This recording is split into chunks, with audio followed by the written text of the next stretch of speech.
Sir जब दिल्ली की बात करते हैं तो आप जो है दिल्ली के सबसे ज़्यादा लंबे समय तक आप जीतते रहे चुनाव गिनीज बुक में जो है।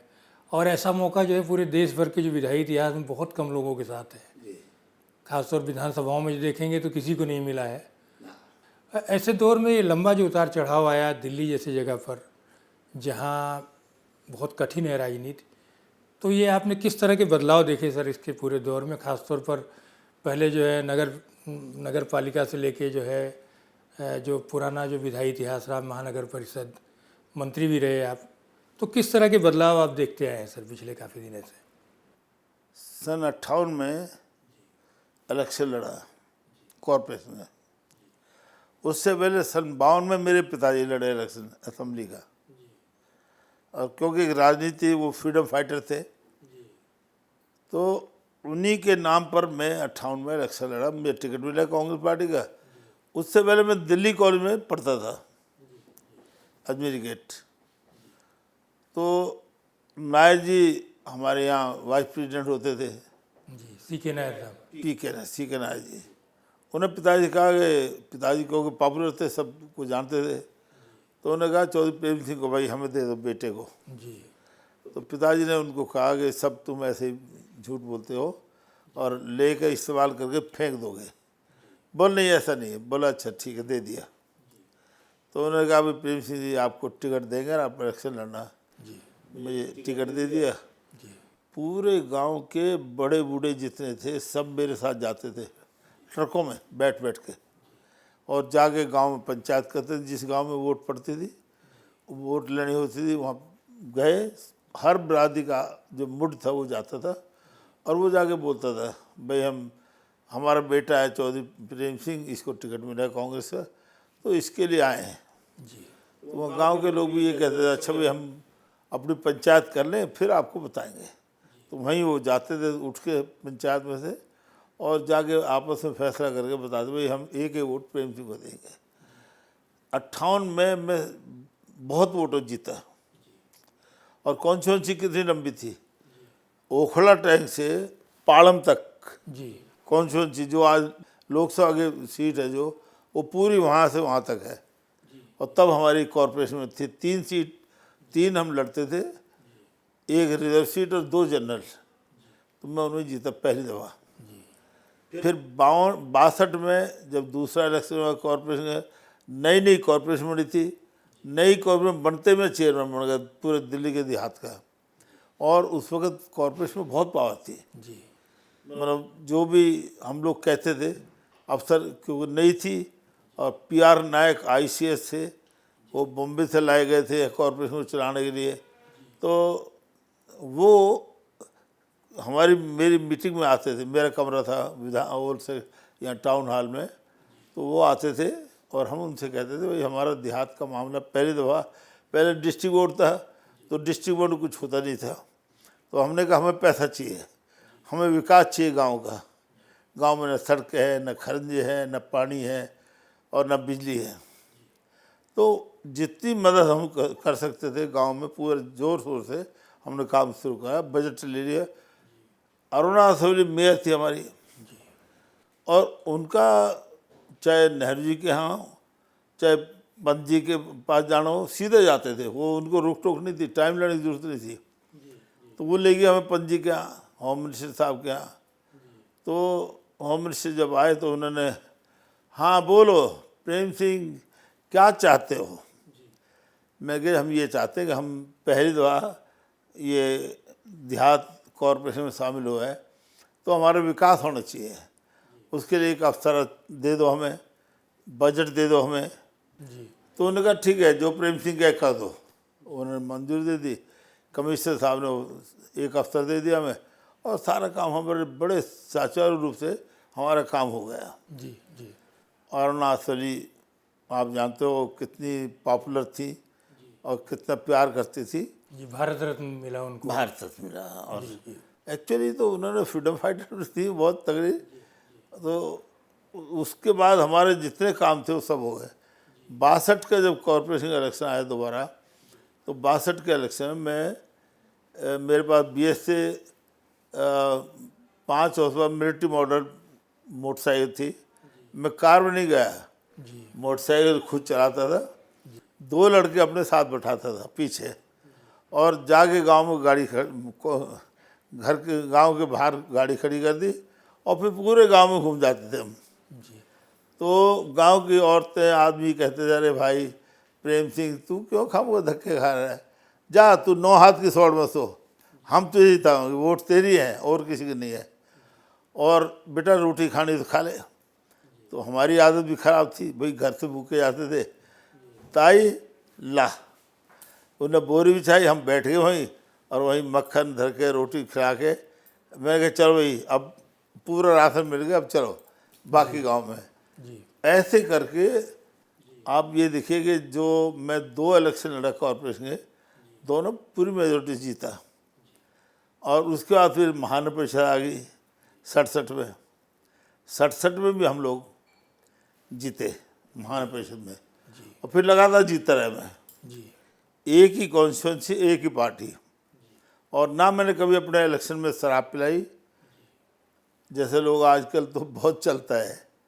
मैंने कहा नहीं भाई देखो, आप काम जितना मर्जी ले लो मेरे से, लेकिन ना शराब पिलाऊंगा, ना पैसे दूंगा, और ना मैं तुम्हें मुर्गे खिलाऊंगा।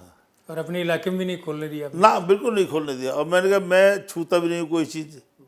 ये हो ना भाई मैं तो खुद करता हूँ और बाकी को नसीहत दूँ, मैंने कहा वो नहीं है, मैं छूता नहीं हूँ, ना हमारे घर में घुसता है, हम प्योर वेजिटेरियन हैं। तो लेकिन आपका काम जो है रुकने नहीं दूंगा, काम आपके जो भी दिक्कत होगी वो ठीक करा दूंगा, ये मेरी ड्यूटी है। फिर 83 में इंदिरा जी ने खुद बनाया, मुझे विकास मंत्री बनाया, और उस वक्त विकास मंत्री बनने के बाद मैंने, मेरे पास सारे जो दिल्ली गवर्नमेंट के डिपार्टमेंट थे अच्छे अच्छे, सब मेरे पास थे विकास के। तो रेवेन्यू मेरे पास था, पंचायत मेरे पास थी।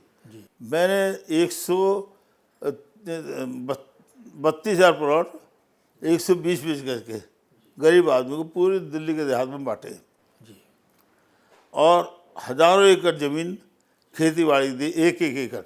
जी आज तो कहाँ मिलती है, इतनी महंगी है दिल्ली में कि नसीब भी नहीं होती। और इस तरह से गरीब आदमी को सर्च वाले जगह दी। मैं इंदिरा जी के पास गया 83 में कि शाबाशी मिलेगी, बस 30,000 की बजाय 5,000 प्लॉट बांट दिए मैंने। जी गवर्नमेंट का था 30,000 बांटने हैं, मैंने 5,000 बांट दिए। तो इंदिरा जी गए, मैं नमस्ते की, चरण छुए उनके, तो मेरे से कहने की बताओ कैसे आए। पहले तो कहने कुर्सी बैठो।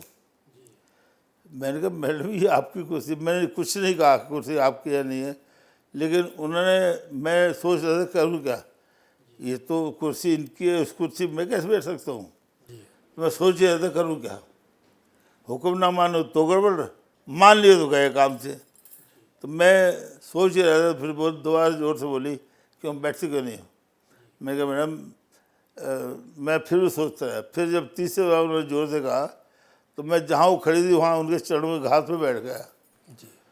मेरे से कहती है क्यों यहाँ क्यों बैठ गए। मैं कहा मैडम ये कुर्सी आपको है, मेरा दिमाग ख़राब नहीं है, मैं ठीक हूँ, और मेरी आपके चरणों में जगह है। आपने मुझे मंत्री बनाया तो मेरी क्या हैसियत है, छोटी सी हैसियत है बनाने वाले, या मैं उसकी वजह से बना। मैं तो बोला अच्छा कैसे आए बताओ। तो उन्होंने मेरा इम्तहान ले लिया 2 मिनट में। तो मैंने कहा मैं इसलिए आया था 20 सूत्री कार्यक्रम मेरे पास है, और उसमें गरीब आदमी को प्लॉट बांटने की जिम्मेदारी मेरी है। मैंने 3,000 का टारगेट था, 5,000 बांट दी है। तो छुट्टे कहते कागज़ का टुकड़ा दे गए पट्टा, बहकाते हो या सच वाले की जगह देते हो गरीब आदमी को। मैंने कहा तो और पड़ गई, अच्छी शाबाशी मिली है। तो मैं जवाब देने वाला था, फिर कह रहे नहीं मैं जानती हूँ तुम कोशिश कर रहे हो जगह देने के लिए, उनको जगह देना, बहकाना मत गरीब आदमी को। तो मेरे तो पसीना आ गए कि भाई रूंगटे खड़े हो गए कि इंदिरा गांधी को ये सारी बात पता है।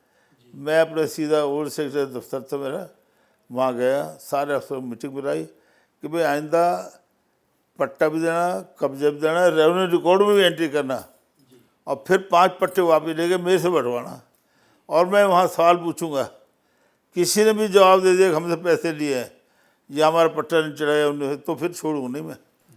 तो वो अफसर घबराते थे मेरे से बहुत। तो काम हमने बहुत किए हैं और पहले प्रैक्टिकल होता था, किसी के बारे में बुराई नहीं करते थे। एक बात सोचते थे भाई इलेक्शन तक तो हम पॉलिटिकल हैं, इलेक्शन के बाद हमारी ड्यूटी है लोगों की सेवा करने की। तो विधानसभा बनने के बाद क्या जो दिल्ली की पुरानी जो व्यवस्था थी उसमें ताकत बढ़ी या क्या क्या बदलाव रहा उसमें? नहीं, उसमें ताकत बढ़ी है। और विधानसभा जब बनी तो मुझे बनाया गया स्पीकर, तो मेरा पसीना आया। पहले जब मीटिंग जब मैंने प्रेजाइड की तो मेरे तो पसीना आ गया, भाई इतने 70 आदमियों को कंट्रोल, एमएलए को कंट्रोल करना बहुत कठिन काम है। लेकिन फिर गुरु महाराज की कृपा थी, मीटिंग हुई, मैंने आराम से चला दिया।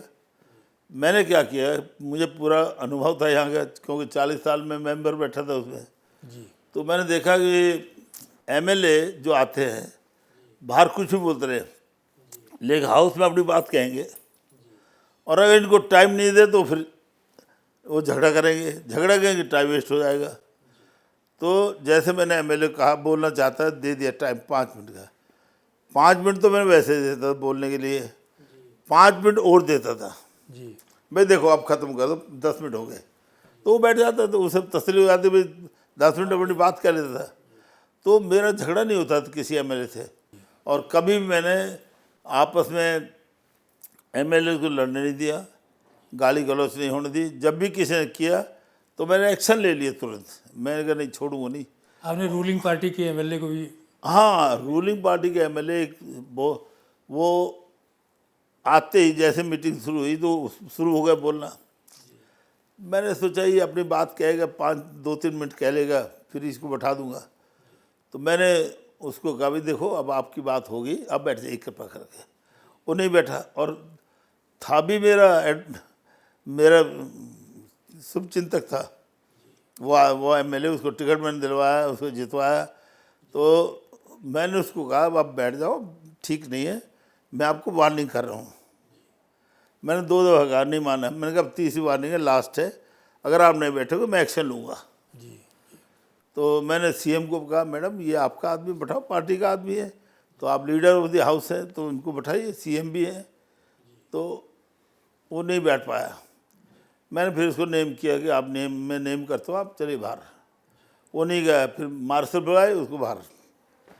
तो सीएम ने मुझे कहा कि चौधरी साहब आप कैसे स्पीकर हो? मैंने क्यों, क्या होगा? कहता आपने हमारे आदमी को निकाल दिया रूलिंग पाया। मैं कहा मैडम मेरी ड्यूटी हाउस की कार्रवाई को सुचारू रूप से चलाने की, अगर कोई भी उसमें बाधा डालेगा तो मैं उसको बर्दाश्त नहीं करूँगा। मैंने वो किया जो कानूनी मेरे पास है पावर।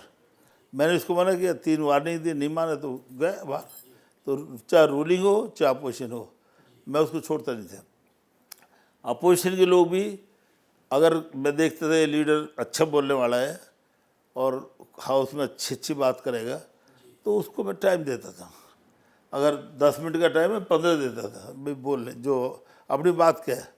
और जब रूलिंग पार्टी वाले एतराज़ करते थे, मैं क्या देखो आप बीच में दखल मत दो, आप नोट कर लो पॉइंट, फिर आप में जो एक्सपर्ट है वो टाइम देर से और इसका जवाब दे दो। मैं क्या मना कर रहा हूँ, जवाब दो, मैं मना नहीं करूँगा। तो वो जवाब देते थे, वो ठीक होता था। इसी तरह से कई दफ़ा ऐसा मौका आया कि जब भी किसी ने गड़बड़ करने की कोशिश की मैंने उसको बर्दाश्त नहीं किया। और रूलिंग पार्टी का ये था कि जैसे आमतौर पर स्पीकर जो है वो सीएम के उसमें रहते हैं कंट्रोल में, मैं अपने हिसाब से चलता था। मैं कभी भी ना सीएम को डाउन करता था ना अपने को आप मानता था। लेकिन उनकी पावर 3 क्योंकि है, एक जुडिशरी है, एक गवर्नमेंट है वो सीएम के अंडर में, और विधायी जो है वो मेरे अंडर में थी। तो मैं उसमें पूरी तरह से अपना कंट्रोल रखता था। और जब भी कोई बात होती थी, कई दफ़ा मैंने देखा कि कुछ अफसर मेरे डिपार्टमेंट के असेंबली के लोगों को ट्रांसफ़र कर देते मेरे बगैर पूछे। तो मैंने एक दफ़ा चीफ सेक्रेटरी को बुलाया, मैंने कहा आपने ये बदल क्यों दिए? भाई ये टेक्निकल आदमी है, क्वेश्चन कोई नहीं करवा सकता और प्रस्ताव कोई नहीं डाल सकता इनके अलावा, तो आपने बदल के दिए, आपने परमिशन क्यों नहीं ली हमसे? जी। तो उन्होंने कहा सर ये तो हमारी पावर थी।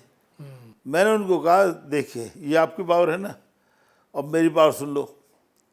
असेंबली में बजट पेश होगा, चर्चा होगी, सब कुछ होगा, लेकिन उसको पास नहीं होने दूंगा, मैं उठ के चल जाऊंगा। और जब तक आप बजट पास नहीं करोगे एक पैसा आप खर्च नहीं कर सकते किसी पे, जी। एक पैसा नहीं कर सकते। तो वो घबरा गए। मैंने कहा करूँगा, मैं छोड़ूंगा नहीं, बता रहा हूँ, क्योंकि आपकी पावर देख ली, अब मेरी पावर देखना आप। तो उन्होंने कहा ये कर दिया, तो किसी को एक धेला नहीं मिलेगा, असेंबली को मिल नहीं सकता था। उन्होंने कहा नहीं सर जो आपके आदमी वो वापस आ जाएंगे, तो हमारे वापस आ गए, कोई दिक्कत नहीं। इसी तरह से स्पीकर का विधानसभा का सेक्रेटरी की बात थी। मैंने कहा मैं अपनी मर्जी का रखूँगा, जो विधानसभा को समझता हूँ और चलाता हूँ ठीक से, रूल रेगुलेशन में अच्छा एक्सपर्ट हो। तो मुझे एक अफसर आए, आईएएस अफसर थे, उन्होंने कहा सर ये 4 आईएएस अफसर हैं, क्योंकि वहाँ आईएएस ही लगता था पहले, तो इनमें से किसी को लगा लो। मैं कहा मैं इसको लगाऊंगा, इनको गवर्नर बना दो, मुझे कोई एतराज़ नहीं है, लेकिन मेरा सेक्रेटरी ये रहेगा, मैं इसमें कंप्रोमाइज़ नहीं होने दूंगा।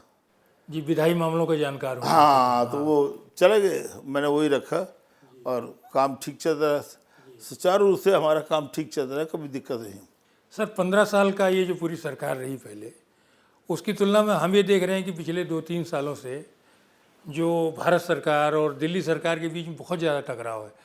ऐसा क्या रहा कि जिसमें आप लोग एक संतुलन बना के चलते रहे, क्या ऐसा था? देखिए मैं ऐसा मानता था कि दिल्ली सरकार की अपनी पावर है, ये दिल्ली असेंबली यूनियन टेरिटरी है जी।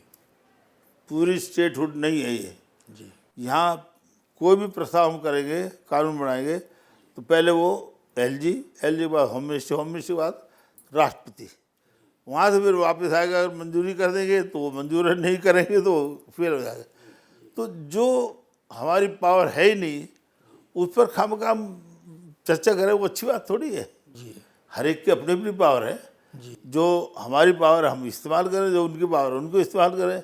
इतना तो समझ है ही कि भाई हमें जो पावर दी है पब्लिक की तरफ से, जो चुन के गए हैं, तो हम अपनी पावर का इस्तेमाल करें, हम दूसरे की पावर क्यों इस्तेमाल करें। यहाँ झगड़ा ही यही है कि मेरी पावर है लेकिन आप कब्जा करना चाह रहे हो उस पर, तो उस पर झगड़ा है। मैंने असेंबली में कभी भी एलजी के खिलाफ, होम मिनिस्ट्री के खिलाफ या प्राइम मिनिस्टर के खिलाफ एक शब्द भी नहीं बोलने दिया किसी को, एक शब्द भी नहीं। नो, यहाँ जो लोग असेंबली में नहीं बैठे हैं उनके बारे में चर्चा कैसे कर सकते हो आप? जवाब तो देना होगा ना। तो मैं तो जवाब नहीं दे सकता प्राइम मिनिस्टर की वजह से, या दूसरे जो होम मिनिस्टर हैं उनका जवाब मैं थोड़ी दूंगा, जवाब तो वही देंगे। अच्छा, अगर ज़्यादा उठाना है तो पार्लियामेंट में उठाओ, आप वहाँ पार्लियामेंट आपके लोग बैठे हैं उनको बैठाओ, वो जवाब दे देंगे। तो इसलिए कभी भी कंट्रोवर्सी नहीं हुई और ना मैंने चर्चा होने दी कभी भी एलजी के। और एलजी क्योंकि हेड ऑफ द स्टेट है, तो उसको हम अगर चर्चा करेंगे, उसका स्टेटस गिरा देंगे, तो हमारी पोजीशन क्या रहेगी? कुछ भी नहीं रहेगी। और आज तो मुझे दुख की बात है कि जो हमारे जो चुने हुए लोग हैं वो हर बात में टकराव करते हैं, ये अच्छी बात थोड़ी ना। ट्रांसफ़र की बात है, म्यूचुअल उससे कुछ भी कह सकते हो। एक बार एलजी के साथ मैंने अलीपुर में फ्रीडम फाइटर के लिए वहाँ ज़मीन दे दी पंचायत ने। फ्रीडम फाइटर चाहते थे मैं वहाँ वो बनवा दूँ बारात घर, मैंने मान लिया कि भाई बनवा देंगे। मैं विकास मंत्री था, मैं गया वहाँ अपने सेक्रेटरी को कहा भाई इसका बजट दे दो, इतना पैसा लगेगा और ये बनवाना है। बोला सर बजट तो है नहीं, बनवाऊँ कहाँ से? मैंने कहा मैं वहाँ 10,000 आदमी वहाँ कर गया भगत जी के सामने और तुम कह रहे बजट नहीं है। तो मैंने कहा फिर ये जो फ्रीडम फाइटर जिन्होंने देश को आज़ाद कराया, अगर उनके लिए हम कुछ नहीं कर सकते तो लानत है। मैं कहा कि मैंने कहा आपको मंत्री नहीं रहूँगा, बता रहा हूँ आपको मैं। जी। जी। तो फिर वो कह रहे एक बात है। मैंने कहा बताओ। कहते पंचायत आपके अंडर में है, तो 3 पंचायतों से प्रधानों बुला लो और उनसे कह दो भाई बजट पास कर दो, इतना इतना, तीनों पंचायत कर देंगे, आपका काम बन जाए। मैंने ठीक है, हमने वो करके एलजी को भेज दी। तो उसमें उस वक्त का जो डिप्टी कमिश्नर था उसमें ऑब्जेक्शन लगा दिया कि पंचायत का पैसा और किसी उसमें खर्च नहीं हो सकता।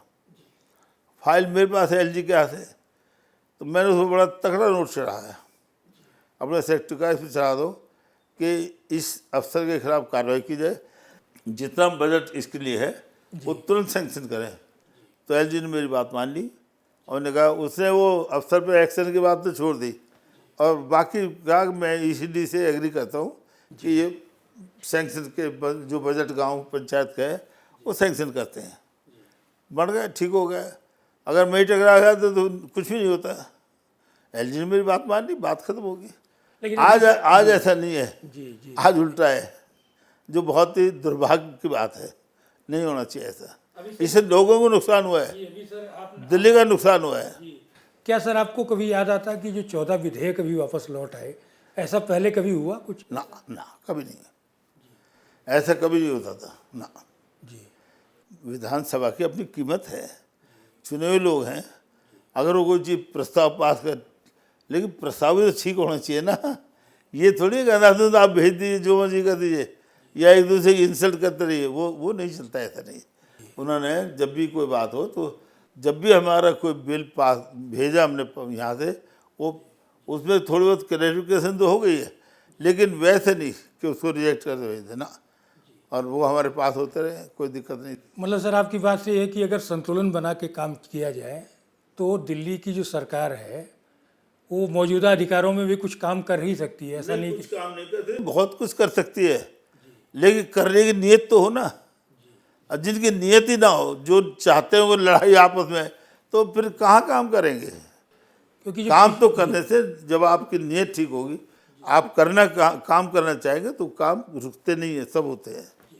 कोई सर आपका बहुत लंबा अनुभव रहा है, कोई सुझाव देना चाहेंगे कि जो मौजूदा स्थिति है, क्योंकि टकराव बहुत बढ़ गया है और इस टकराव में अंतोगत्वा कौन लोग सफ़र करेंगे? जो यहाँ के नागरिक हैं। तो उसमें कोई ऐसा सुझाव आप देना चाहेंगे, चूँकि आप सबसे सीनियर लीडर हैं यहाँ के? जी नहीं, मैं ऐसा मानता हूँ कि सभी हमारे जो चुने हुए लोग हैं सब समझदार हैं, अच्छे हैं, लेकिन उनको अपने अपने दायरे में रहकर काम करना चाहिए। उनको एक दूसरे के अधिकार में दखल नहीं देना चाहिए। अगर दखल नहीं देंगे तो सबूत नहीं चलेगा, दखल देंगे तो कोई बर्दाश्त नहीं करेगा, तो उससे नुकसान होगा। और नुकसान किसका होगा? पब्लिक का होगा। आज लोगों को पेंशन नहीं मिलती, राशन कार्ड नहीं बनते, और इतनी बुरी हालत है कि पूछो मत ना। हम लोग तो कह दो सोचते हैं ये हो क्या रहा है, तो वही अच्छी बात थोड़ी है, बुरी बात है। लोगों ने चुना इसलिए है तुम्हें कि तुम लोगों की सेवा करो, और सेवा के बजाय उल्टा ही हो रहा है काम सारा। अफसर डरते हैं काम करते हुए कि भाई यहाँ रिकॉर्ड हो जाएगी, वहाँ हो जाएगी। ये रिकॉर्डिंग से काम थोड़ी चलता है, काम तो काम करने से होता है। तो सर पूर्ण राज्य वाली जो बात हो रही, क्या संभव है दिल्ली में पूर्ण राज्य बनाना? देखिए मैं बताऊं, डिमांड हम एजेंडा तो आप हमारा बहुत भी पहले होता से था, आप लोग बात करते हम तो करते रहे, लेकिन होता क्या है, यहाँ सेंट्रल गवर्नमेंट भी है, स्टेट भी है, और अगर पूर्ण राज्य का दर्जा के हमने कभी छोड़ा नहीं है, बात इशू को रखा है, लेकिन भारत सरकार की मजबूरी है। फर्स्ट को भारत सरकार कुछ करना चाहती है और स्टेट सरकार जैसे अब आगे हैं वो वहाँ पर दखल देके कुछ उल्टा सीधा काम करें, तो क्या आपने देखा नहीं 26 जनवरी को धरना दे दिया था इंडिया गेट पे। जी अब ये गवर्नमेंट का काम थोड़ी, सीएम का काम थोड़ी है कि धरना दे और लेट जाए वहाँ जाके, वो तो गलत बात है, उससे ठीक नहीं लगता ना। उनको बाकायदा उसमें रहना चाहिए, कंट्रोल में रहना चाहिए, और अपनी बात को, जो पावर तो इतनी है जिसका कोई हिसाब नहीं है, लेकिन अगर म्यूचुअल आपस में मिल के काम करोगे तो सब ठीक हो जाएगा। अगर आपस में टकराव से करोगे तो कुछ भी नहीं होगा, हर एक फिर अपनी अपनी पावर इस्तेमाल करेगा, क्यों करेगी, छोड़ेंगे। कोई और आखिर में कोई और सुझाव देना चाहेंगे सर, कुछ कहना चाहेंगे? नहीं, पब्लिक हित के लिए तो ये ज़रूरी है कि हम सब मिलकर अधिकारियों के साथ, अधिकारी कोई बाहर से थोड़ी आए हैं, तो हमारे भाई बंद, और वो सेवा करने के लिए आए हैं। अगर अधिकारी काम नहीं करेंगे तो आप क्या करोगे? अधिकारी को तो आप बैठ के बात करके, प्लानिंग करके उनसे सुझाव लो और काम करो। काम हमें पब्लिक के हित को देखना चाहिए, अपनी भगवा लूटने के लिए नहीं। नो। सर एक बात और पूछना चाहूँगा कि जो दिल्ली है आपने तो इसको बहुत तेज़ी से बढ़ते देखा है। एक दौर ऐसा था जब यहाँ सन्नाटा होता था इस तरफ, हैं? तो पूरा खाली, बहुत कम आबादी थी। आज जो है पूरे देश भर के लोग यहाँ आ रहे हैं, जी करीब 2 करोड़ लोग होने जा हाँ, रहे हैं। सही बात है। और जो पूरा देहात है, जो आपने काफ़ी जहाँ काम किया, जो है दिल्ली देहात का इलाका, वहाँ भी बहुत सारी चुनौतियाँ हैं। अब आगे की जो दिल्ली है उसमें लोगों की समस्याएं कम करने के लिए क्या कुछ करने की ज़रूरत है आपके हिसाब से? देखो, उसको बाकायदा प्लानिंग करके, और उनको जैसे आबादी बढ़ी है, सड़कों की दिक्कत है, बिजली की दिक्कत है, उनको प्लानिंग से जिम्मेदारी सौंपो। और जिनकी जिम्मेदारी तो उनके उनके काम लोग भी, ये जिम्मेदारी आपकी, आप काम करिए उसको। अगर हम कहते रहेंगे हाँ ये करवा देंगे वो करवा देंगे, तो आज के ज़माने में कोई करने वाला नहीं है। अपने ऊपर कोई जिम्मेदारी लेगा नहीं जब तक आप उसको ये ना पता लगे कि कल को कोई बात हो तो ये हमारी हेल्प भी करेंगे, हमें डूबने नहीं देंगे या हमारी नौकरी खतरे में नहीं डालेंगे। और जब तक ये नहीं करेंगे तो बात बनेगी नहीं। और आज जैसे देश आगे बढ़ते जा रहा है, तो हर एक आदमी चाहता है भी हम हर तरह की सहूलियत हमें मिले। वो मिलेगी जब करोगे। खाली कागजों में करने से थोड़ी बात बनेगी, करना चाहिए प्रैक्टिकल। देहात में कोई खास दिक्कत है सर अभी? नहीं, देहात में एक तो बिजली की परेशानी है। एक सड़कें तो बनवाई दी थी हमने पहले ही, लेकिन फिर भी जैसे कॉलेज है वो खोलने चाहिए, लड़कियों के लिए सीनियर सेकेंडरी स्कूल खोलने चाहिए, क्योंकि देहात में बहुत कम है। लेकिन जो है, अगर जहाँ कहीं कमी है उसको खोलना चाहिए, ताकि पानी साफ़ सुथरा मिलना चाहिए, ताकि कोई बीमारी ना फैले। बड़े बड़े होम्योपैथिक सेंटर या दूसरे जो अस्पताल है वो खोलने चाहिए। तो ये सब करने से तभी होगा, जब ये, और होगा तभी जब ये मिलके करेंगे। अगर मिलके नहीं करेंगे कुछ नहीं कर पाएंगे। देख लेना 5 साल के बाद ये कहेंगे हम क्या करें, हमें करने नहीं दिया। बहाना ये है कि करने नहीं दिया, और नियत ये है कि हम करेंगे नहीं, हम लड़ेंगे। लड़ने से काम थोड़ी बनता है, हमेशा प्यार से मिलके करने से ही काम बनेगा। मैं 55 साल से लगातार जीता हूँ। मैंने कभी अपना घर नहीं छोड़ा। इसी घर में मैं रहता हूँ, इसी घर में पैदा हूँ, और हमेशा लोगों की सेवा यहीं से की है। विकास मंत्री रहे 7 साल, तब भी कोठी थी, नहीं रहता नहीं था, यहीं रहता था। और स्पीकर रहा तब भी कोठी थी, जिसमें आज केजरीवाल रहते हैं, वो कोठी मेरे पास थी, लेकिन मैं रहता यहीं था। मैं गांव नहीं छोड़ा। और मैं इसलिए नहीं छोड़ा कि जो लोग हमें चुनते हैं उनको हम आराम से मिलना चाहिए, उनको परेशान नहीं होना चाहिए। नहीं तो आज के ज़माने में तो ये है, जिसको कोठी मिल जाए फट से कोठी भाग जाता है। लोग मिले ना मिले, बाहर में जाए कोई भी। लेकिन हमने ऐसा नहीं किया। हमने लोगों को पहले देखा है। जिन लोगों ने हमें चुना है, हमें उनकी परवाह ज़्यादा करनी चाहिए। वरना वही लोग हैं जो पहले चुनते हैं फिर उल्टा करके लटका देते हैं। हमने कहा भाई हमने उल्टा नहीं लटका, हमें तो सेवा करनी है। लोग टाइम देंगे तो सेवा करेंगे, नहीं देंगे तो अपने घर बैठ जाएंगे। ये बहुत अच्छा है, थैंक यू सर।